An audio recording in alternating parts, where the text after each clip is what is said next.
Você já parou para considerar a possibilidade de você não ser um ser humano tentando se tornar divino, mas sim o divino que escolheu se tornar humano? Nesta palestra extraordinária, Neville Goddard revela algo que vira completamente de cabeça para baixo a forma como entendemos Deus, o homem, a queda, a cruz e a salvação.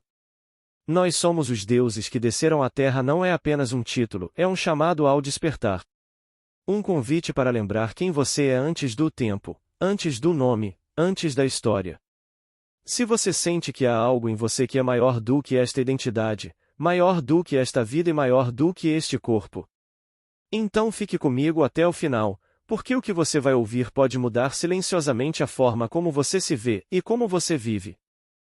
Dizem-nos que Deus se fez homem para que o homem pudesse se tornar Deus. E você pode pensar que você é o homem e Deus é o outro que se fez você. Esta noite, eu gostaria de inverter essa perspectiva, e você é o Deus que se fez homem para que o homem pudesse se tornar você. Se eu entendi corretamente as Escrituras e se minhas visões, que são paralelas às Escrituras, forem precisas, e eu sei que são, digo-lhes que o que acabei de lhes dizer é verdade. O Salmo 82 nos diz que morreremos como homens. Digo que vocês são deuses, filhos do Altíssimo, todos vocês, contudo, morrerão como homens e cairão como um só homem, ó príncipes. Versículos 1, 6. Então, nós éramos os deuses que nos tornamos homens para que os homens pudessem se tornar como nós somos. E aqui estamos hoje, no mundo dos homens. Agora, nos é dito que chegará o dia em que contaremos à posteridade. A posteridade nos servirá e contará sobre o Senhor que realizou tudo isso. Que, de fato, trouxe a libertação do homem. Então, você e eu nos tornamos humanos para que a humanidade pudesse se tornar como nós somos. Sei disso por experiência mística pessoal. Portanto, inverta a perspectiva e não pense que você é um pequeno verme e que Deus se tornou como você é para que você pudesse ser como Ele é. Você era Deus, portanto, você é Deus. Você se tornou homem para que o homem pudesse se tornar você, e esse você é Deus. Então, se você inverter tudo, terá uma sensação completamente diferente a respeito disso. Eu sei por experiência própria. Não posso revelar os detalhes, mas sei que minhas visões são verdadeiras. Elas são paralelas às Escrituras. Há certas passagens que nos fazem questionar o que significam. Sei que, no fim, tudo será revelado, pois criei tudo porque o amei. Quando digo eu, quero dizer nós. Criamos tudo porque o amamos. E então nos tornamos tudo para elevar tudo ao nosso nível, para glorificar tudo neste mundo. Sei que no Salmo 22, quando nos é dito que ele o realizou, bem no final do Salmo, começa com um grito de desespero.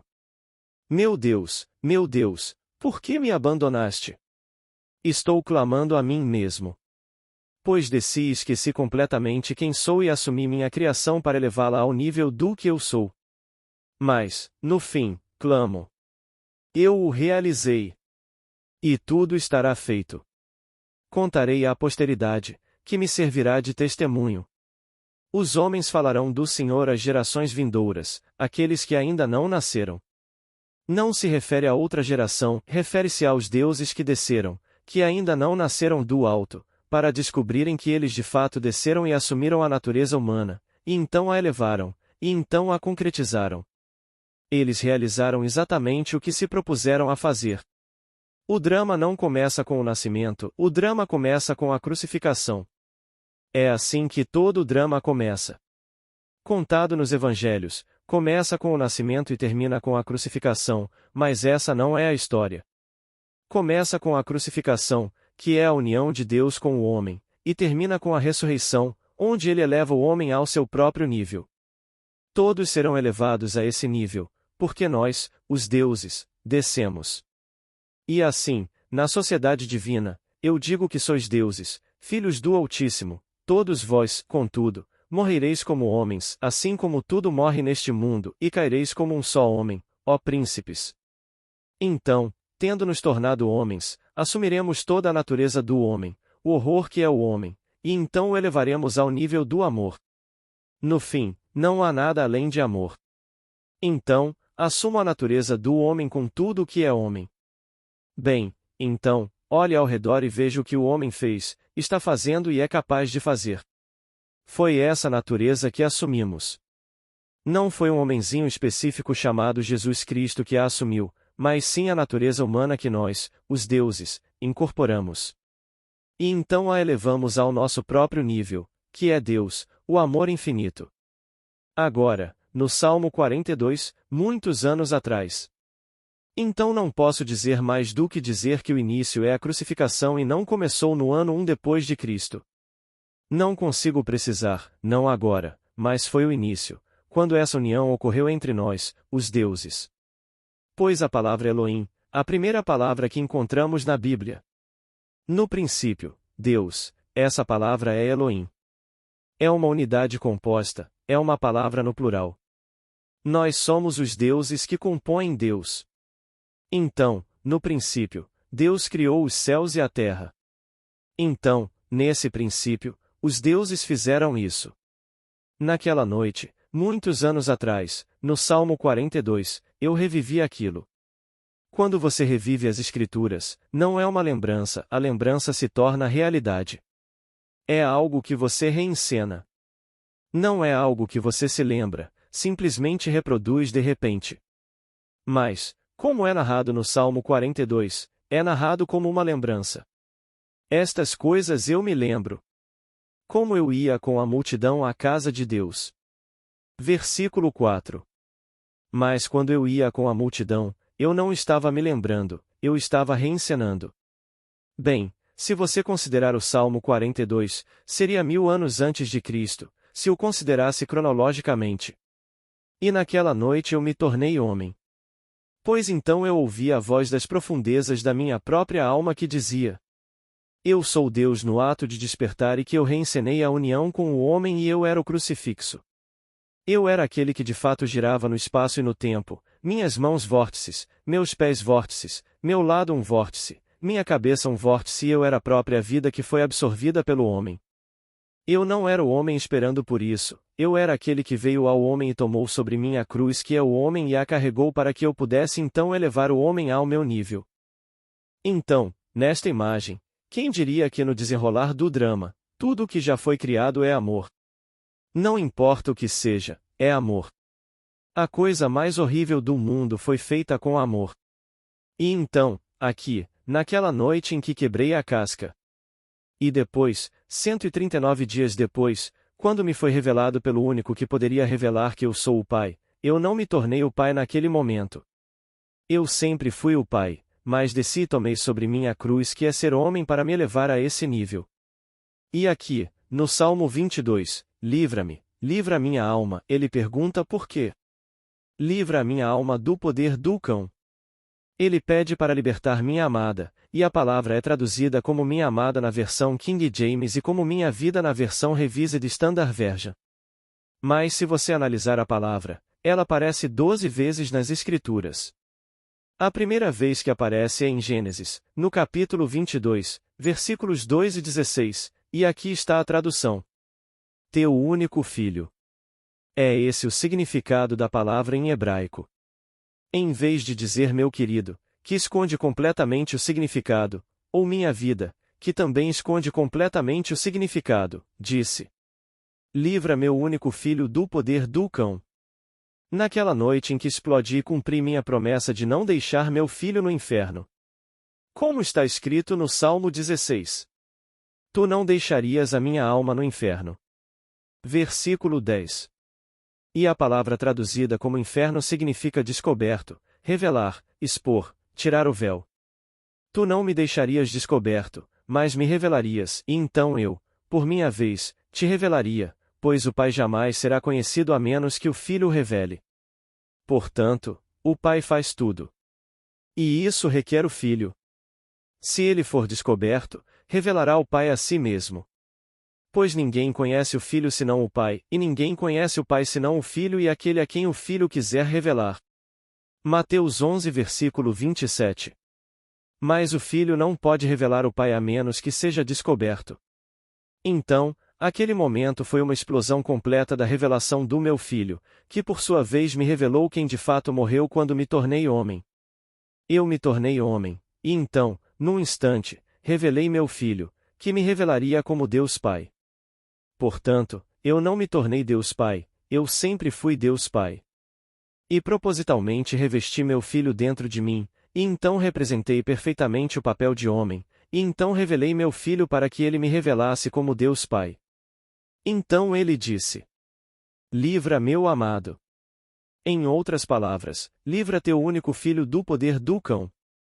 Naquela noite, quando tudo aconteceu, eu mal podia acreditar que aquilo pudesse ser tão espiritual. Mas eu sei que criei tudo com um propósito e tudo foi feito com amor. 2 homens bonitos, com cerca de 40 anos, estavam ao meu lado, e meu filho Davi, um rapaz de uns 12 ou 13 anos. Eles o olhavam com tanta concupiscência, havia uma luxúria imensurável porque ele era tão bonito, e o desejavam mais do que qualquer coisa no mundo. Lembrei-os de suas vitórias sobre Golias. E ali, diante de mim, estava a cabeça de Golias. A mesma imagem das Escrituras. Contei-lhes o que ele havia feito com o gigante Golias. Davi continuava me olhando e estava encostado à esquerda, na porta aberta, observando uma cena bucólica. Se ele olhava para a esquerda, eu estava à sua direita. Colossenses 3 versículo 1. Ele disse: Tu estás à minha direita, para que eu sempre seja salvo, pois o Senhor está assentado à minha direita. E eu estava assentado e ele estava de pé, encostado à porta aberta, contemplando uma cena bucólica. E eu estava à sua direita. A imagem é perfeita. Nós somos o Senhor que veio e assumiu forma humana, desempenhando todos esses papéis. Com o tempo, elevamos o papel que desempenhamos a nós mesmos, individualizados. Mas antes de descermos a este mundo, éramos deuses, éramos os Elohim. Foi preciso a participação de todos nós para formar o Senhor. E então planejamos deliberadamente a peça. Descer a nossa própria criação e redimi-la, e redimir o homem. Portanto, não somos o homem sendo redimido, somos o Senhor redimindo o homem. Reflita sobre isso. Pode parecer arrogante. E quando conto isso a uma grande multidão não preparada para ouvir, eles dizem: que loucura! Que completa loucura ele está dizendo! Mas eu falo sério. Eu sei do que estou falando. Nós somos os deuses do Salmo 82, sobre o qual Thomas Cheney disse: o significado há muito desapareceu. Pode ter tido algum significado perene para aqueles que o ouviram e o escreveram, mas há muito, muito tempo deixou de ter significado para o mundo. E eis que surge um homem que foi editor da mais erudita das altas críticas bíblicas, Thomas Cheney, pois ele era o editor da Enciclopédia Bíblica. Ele disse: de todos os salmos, este é o mais confuso, pois como pode Deus ter tomado seu lugar na Assembleia Divina e, no meio dos deuses, julgar? Salmo 82 versículo 1, 6. E então vem o acordo dos deuses, concordamos em descer e sonhar em conjunto.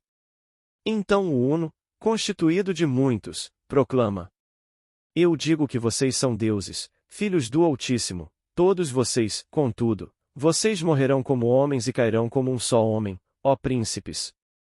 Então, nós somos os príncipes, os deuses que compõem o Deus que desceu à forma mortal para elevar essas formas já ao nosso nível. E o homem reverteu completamente isso. Hoje, você lê um livro profético e ele fala muito sobre mecanismos. Mecanismos cada vez melhores, então, em vez de arar o campo com uma enxada, agora fazemos isso com um trator. Em vez de atravessar com um pequeno carrinho de mão, agora pegamos um míssil e vamos à Lua, orbitamos a Lua, percorrendo todos os lugares com mecanismos cada vez maiores e mais maravilhosos. Mas ninguém fala de uma humanidade mais nobre. Daquilo que desceu ao homem e não pôde retornar até que ele nascesse do alto, e então falar desse ser que ele irá erguer consigo a partir do crânio deste homem mortal. Mas ninguém escreve sobre isso, ninguém fala desse nascimento espiritual a partir do crânio do homem mortal, eles só falam de mecanismos cada vez maiores. E, no entanto, a história é a história eterna. que Deus se tornou nós no sentido mais literal. Mas este homem. Eu sou o Deus que se tornou isto. E agora a união está tão completa que sinto que sou isto, e o elevarei comigo até o nível superior, completamente individualizado. Somos os deuses que descem à terra. O que faremos amanhã, quem sabe? Desceremos novamente a outro elemento, o mundo animal? Pois também somos animais. Desceremos novamente ao mundo vegetal? Desceremos novamente ao mundo mineral e redimiremos tudo o que criamos? Pois somos os deuses que de fato desceram à forma humana e carregaram a cruz que é o homem, elevando-o agora ao nível de Deus. Mas não podemos abandonar o que não foi redimido. Por isso, quando Tennyson disse em seu poema A Peça: "Sejam pacientes, nosso dramaturgo mostrará em algum quinto ato o significado deste drama selvagem, não me contentarei em redimir apenas uma parte da criação, mas toda a criação." Este foi um grande desafio, mas eu o superei. E assim, no final desta maravilhosa história, vocês são informados. Será contado, a posteridade o servirá, e os homens falarão do Senhor às gerações vindouras e proclamarão que ele o realizou. Salmo 22, versículo 30. Proclamem isso aos que ainda não nasceram, não me refiro às criancinhas que estão por vir, mas àqueles que ainda não despertaram neste mundo, mas ao mesmo Deus que ainda não despertou dentro do crânio de onde ele emerge.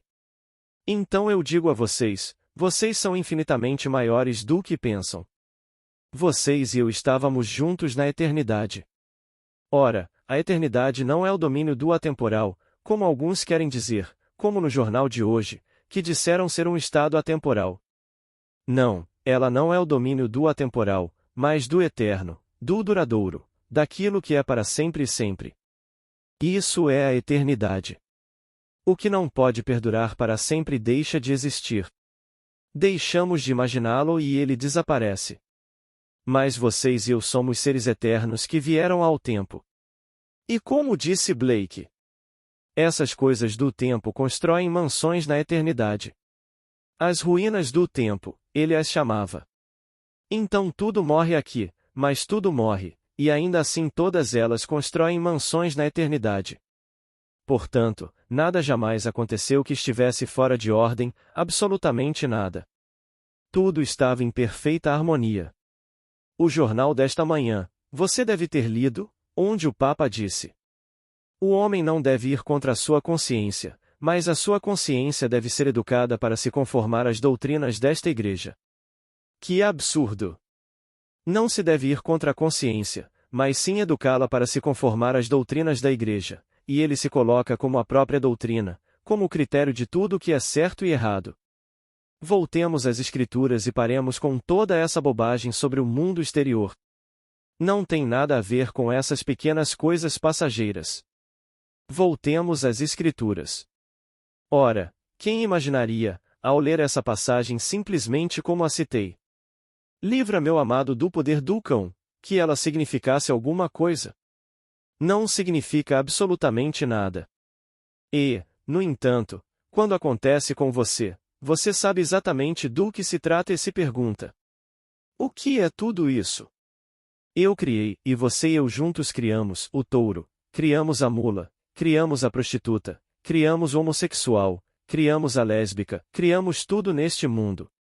Sabe por quê? Porque amamos tudo isso.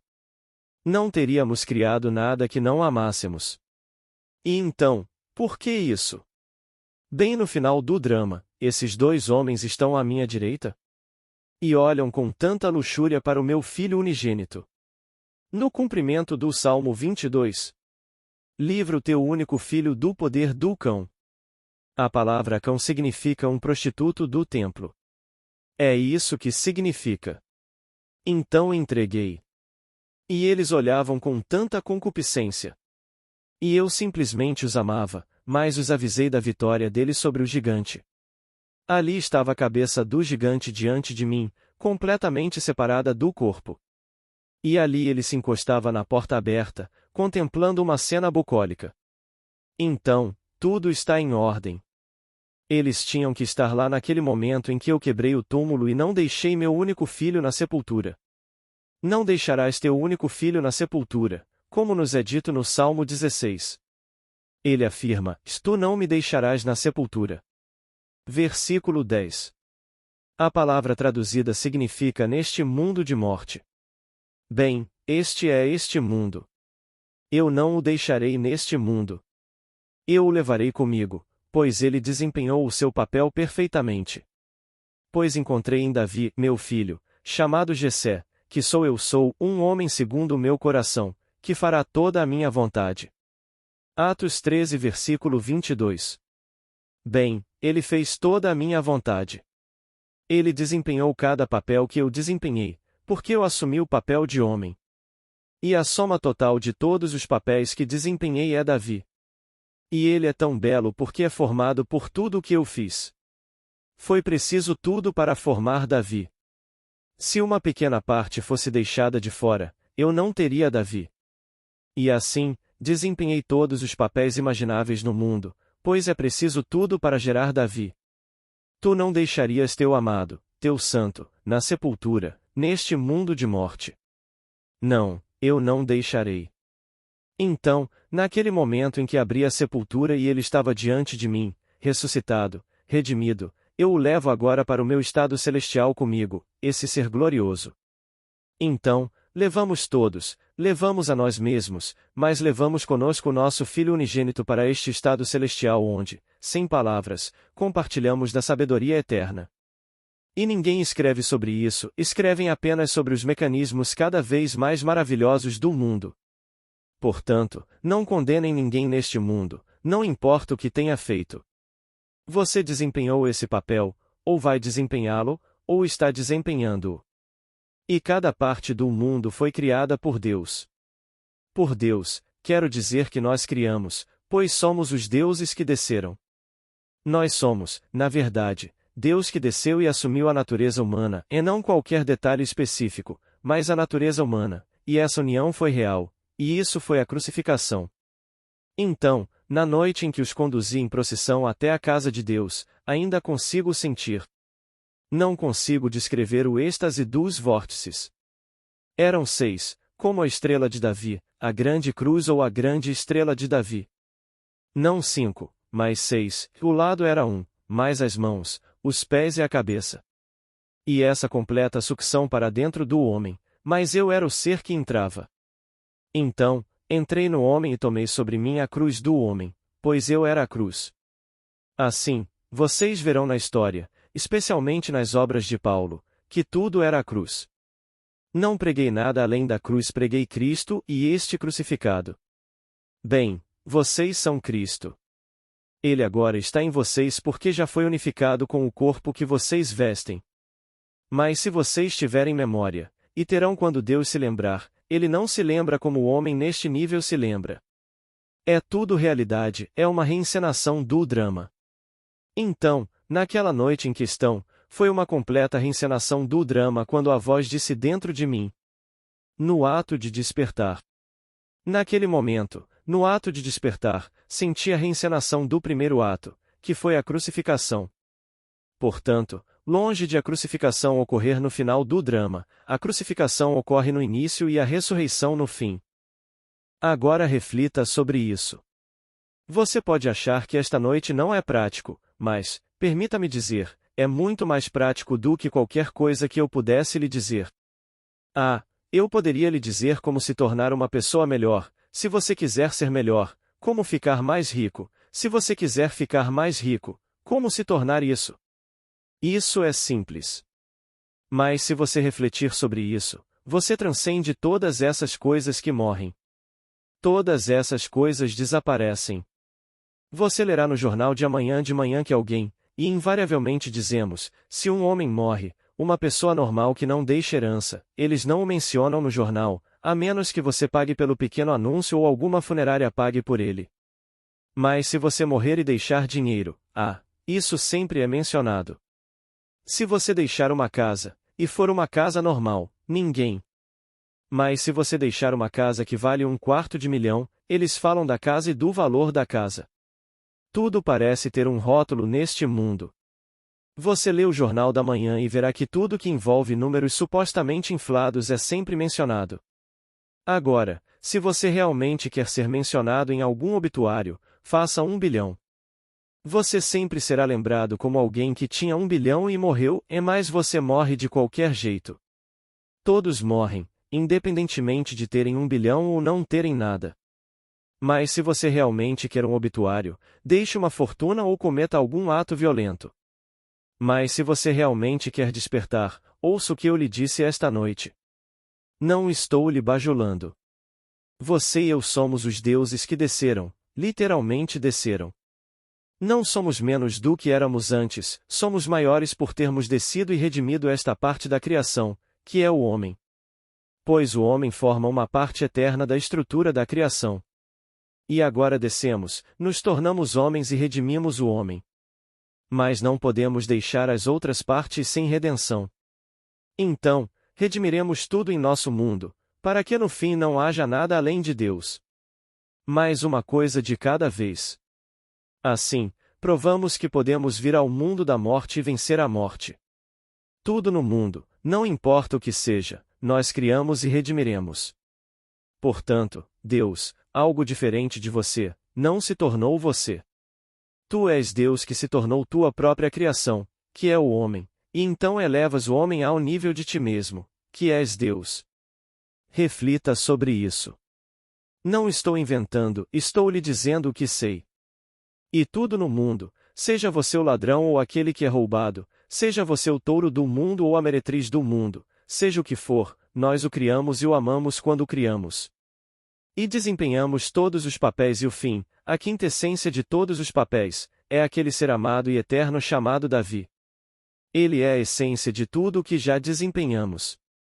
Levamos Davi conosco, pois ele é nosso filho unigênito, e levamos o filho de volta, porque o filho nos revelou a nós mesmos. Sem o filho, jamais saberíamos que éramos o pai. Portanto, éramos o pai antes de descermos, somos o pai ao retornarmos, e temos consciência de sermos o pai somente porque nosso filho Davi, que trouxemos à luz como resultado do que fizemos, nos revela a nós mesmos. Então Davi morreu e foi sepultado, mas não o deixamos na cova. Tu não me deixarias, disse ele, nem no inferno, no mundo da morte, na sepultura. Então não. E posso lhe dizer, quando acontece, é uma explosão terrível, como se você tivesse explodido o crânio inteiro, e então ele está diante de você porque estava enterrado ali. Então, ao olhar para ele e para o relacionamento, ele é a quintessência de tudo o que você já fez. E então, com o tempo, você o leva de volta para a esfera celestial, que significa eterno, o estado perpétuo e duradouro. Certamente não uma temporalidade, como o mundo pensa. Uma ausência de tempo seria estúpida. É um mundo vivo, vivo. Agora, vamos entrar no silêncio. Alguma pergunta? Nenhuma pergunta? Pergunta inaudível. Resposta. Não posso responder a isso com base na minha experiência, mas presumo que sim. Mas não posso responder com base na minha experiência e tento me limitar ao que sei por experiência própria, ao que tive em visão, ao que tive em minhas experiências sobrenaturais. Mas digo-lhe, sei o que lhe disse esta noite, que você não é um homenzinho, que Deus se tornou um com você para salvá-lo. Você é o Deus que desceu para redimir sua própria criação, que é o homem. A fusão é tão completa que você teve que esquecer que era Deus para desempenhar o papel de homem. Qualquer que seja o papel que você esteja desempenhando, esse é o papel. Mas eu desempenhei todos os papéis, diga um, eu já o desempenhei. Ou eu não teria encontrado Davi. Só posso agora por causa disso, não posso deixar nenhuma parte do meu mundo criado sem redenção, pois no fim só deve haver Deus, e todas as coisas devem estar sob seus pés. Nós somos esse Deus, nós somos a unidade composta chamada Elohim que forma o Senhor. Todos nós, quando essas máscaras forem retiradas, nos conheceremos mais intimamente do que jamais poderíamos nos conhecer aqui, por trás delas. Ninguém aqui jamais poderia te conhecer tão intimamente, não importa o que você seja para eles, pai, mãe, tio, irmão, qualquer um desses. Então, Você e eu nos conheceremos quando as máscaras forem retiradas, pois nessa esfera todas as coisas se misturam e somos um só. Pergunta inaudível. Resposta. Ina, minha querida, não haveria consciência, não haveria vida se Deus não tivesse descido, pois Deus é a vida, nele está a vida. Ele anima o mundo. Isto é, nós animamos o mundo. Eu sei disso por experiência própria. A vida é uma atividade da minha imaginação, que eu experimentei. E quando eu interrompo essa atividade, as coisas param. Então eu sei que eu sou essa vida. Deus é a vida. Portanto, tudo o que parece vivo e independente da minha percepção, é apenas porque eu estou vivo e consciente disso. Eu lhe dou vida. Mas eu preciso redimi-lo. Eu desci à forma humana e agora me identifico com o homem, e essa união é real. Não é algo externo. Eu não estou fingindo ser homem, eu realmente me tornei homem e desempenhei todos os papéis que o homem herda. Tendo corrido a corrida, combatido o bom combate, guardado a fé e feito tudo, então, encontrei o fim. E o fim é aquele que me revelou a mim mesmo algo que eu propositalmente esqueci. Eu tive que esquecer que sou Deus para me tornar homem. Então eu me tornei homem, você se tornou homem, em vez de pensar em algum ser externo, como ensinado pelo mundo. As igrejas nos ensinam que somos pequenos vermes e que fizemos algo horrível no princípio e, por causa disso, Deus, em sua infinita misericórdia, fará um grande sacrifício de seu único filho. Um homenzinho morreu e, portanto, você será salvo. Não tem nada a ver com isso. Deus, e você é Deus, se tornou homem para redimir sua própria criação. Deus não se tornou você. Você, Deus, se tornou Iná. E esse ser que se tornou Iná é eu sou, e isso é Deus. Uma inversão completa. As Escrituras ensinam uma inversão, mas o homem não a percebe completamente.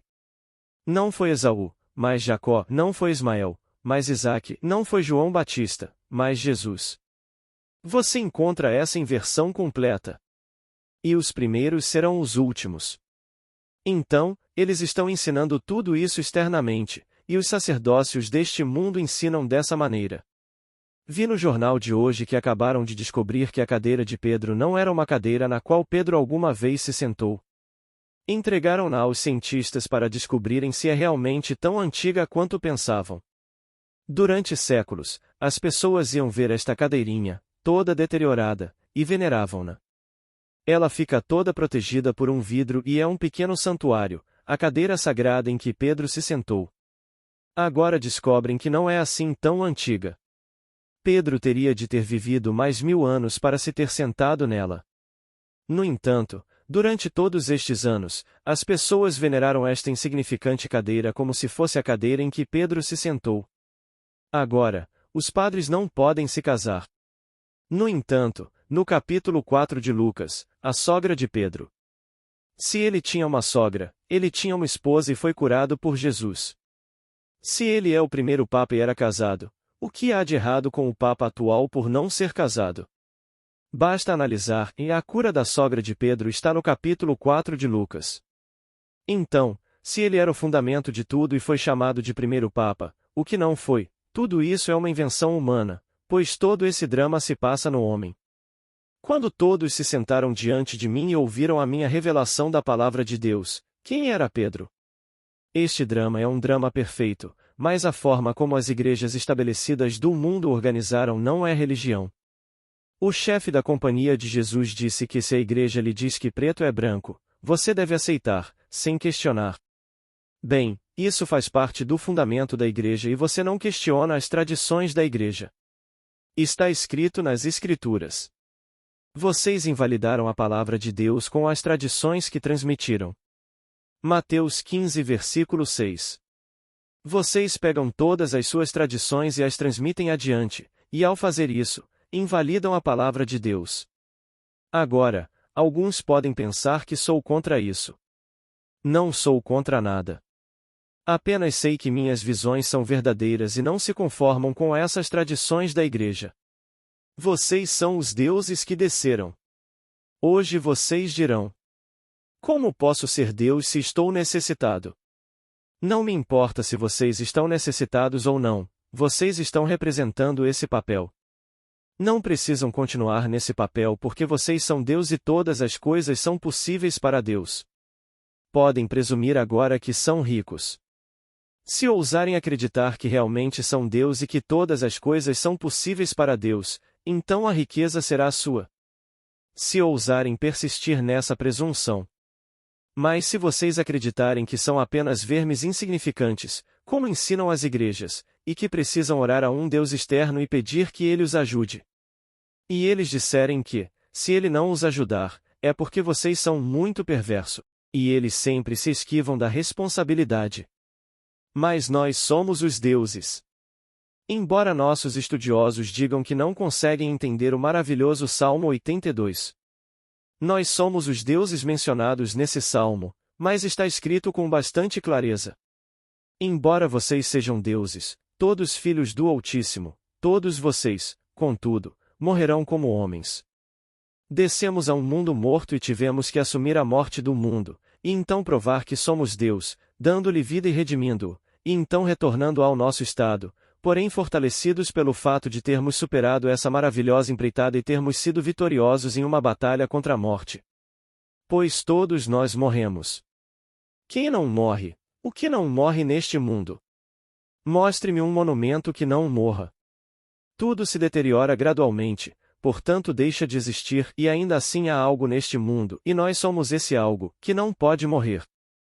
Bem, passamos pelas experiências da morte e então, no final, somos todos redimidos por nós mesmos, e redimimos aquela parte de nossa criação que é o homem. Boa noite.